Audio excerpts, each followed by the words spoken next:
The skull is complicated if you don't approach it one thing at a time.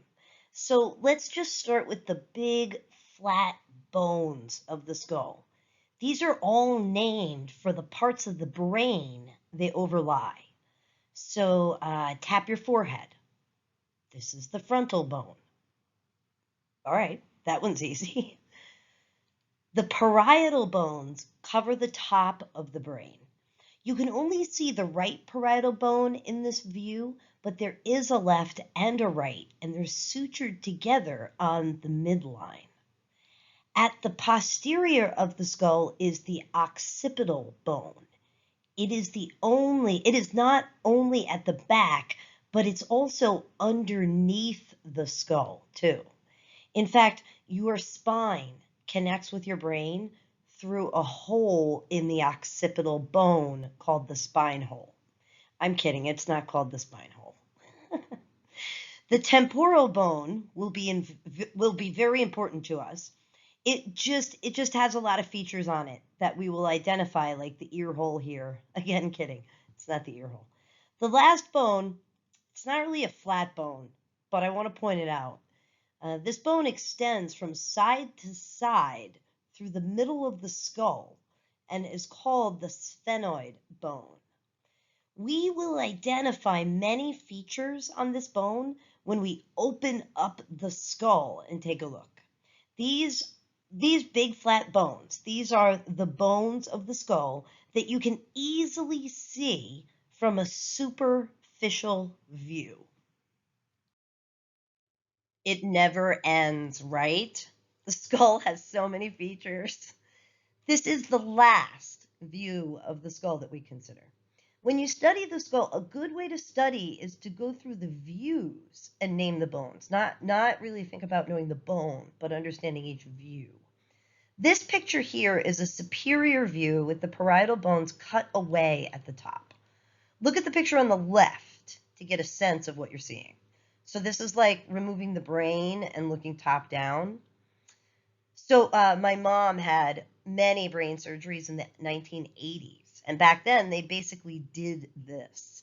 She had a scar beginning at her temples and circling her head. I mean, can you imagine healing from a surgery that basically lifts your brain up and out? All right, where do we start on a picture like this? Let's just work from anterior to posterior.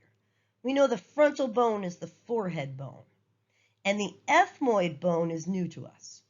It seems to articulate with the frontal bone, like it's nestled in the frontal bone. It is. The ethmoid bone can be associated with the really complicated structures of the nasal cavity. Your nasal cavity is a lot bigger than the canals that lead to it. It's complicated cavern of bone and fleshy folds, and the ethmoid bone creates some of that cavern. So this little tiny triangle of bone here really doesn't do the ethmoid bone justice. You can see it from a lateral view. I don't teach from a lateral view of the inside of the skull because it's not a model that schools commonly have.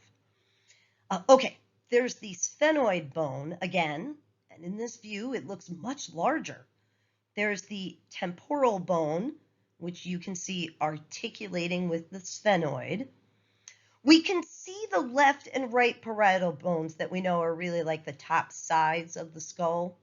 And the occipital bone is the back and underneath.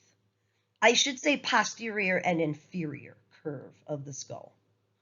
Take a moment to pause this slideshow and really look at this view.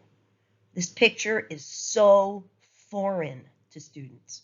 Have you ever looked at a skull in this way? Most have not. Some have. It's important to linger on figures like this. You know the skull from the outside. Know it from the inside too. Please.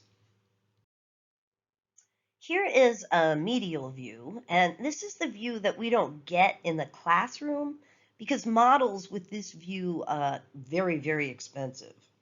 The colors of the bones in this picture, they're consistent with the other pictures. The sphenoid bone is in pink, and you can see the U shape of the sella turcica. My line there, it's a little bit above the sella turcica, so you can see it. There's something cool that you can see in this picture, which are the sinuses of the skull.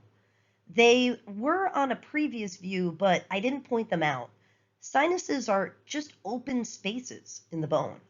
When they become infected, the fluid within them puts pressure on the nearby nerves. This is the frontal sinus, and you can see the other two in the sphenoid bone. This is why when you have a sinus infection, the doctor might push on your forehead and below the eyes. Pain with this pressure would indicate a sinus infection.